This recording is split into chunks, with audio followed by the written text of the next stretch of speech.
हाँ नमस्कार दोस्तों, हम किशन। आप देख रहे हैं किशन भोजपुरिया न्यूज। खेसारी लाल यादव का बहुत बवाल वीडियो आ रहा है दोस्त। जय जय शिव शंकर। सारे गाँव हम भोजपुरी चैनल पे सुबह 7 बजे आप लोग बिल्कुल रेडी हो जाइए।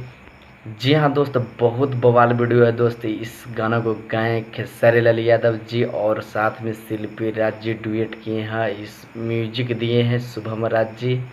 जी हाँ, इस गाना को लिखे हैं अजीत मंडल जी। बहुत बवाल का सॉन्ग लिखे हैं दोस्त।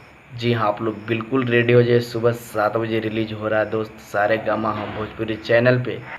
जी हाँ दोस्त, बहुत मज़ा आने वाला है दोस्त। सुबह 7 बजे आप लोग बिल्कुल रेडी हो जाइए।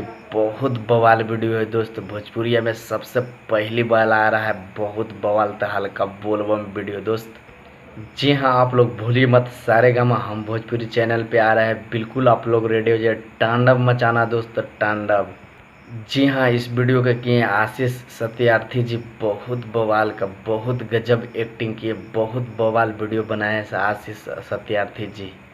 जी हाँ, मेरा वीडियो अच्छा लगे तो मेरा चैनल को सब्सक्राइब कीजिए। जी हाँ, अगर मेरा चैनल पे पहली बार है तो मेरा चैनल को सब्सक्राइब कर लीजिए, क्योंकि खेसारी लाल यादव को बहुत बवाल बवाल अपडेट मिलते रहता है दोस्त। जी हाँ, धन्यवाद। मिलते हैं अगले वीडियो में। Thank you so much. जी हाँ, आप लोग भूलिए मत, सुबह 7 बजे रिलीज हो जाए सारे गामा हम भोजपुरी पर चैनल पे। जी हाँ, आप लोग रेडी रहिए तांडव मचाने के लिए। जी।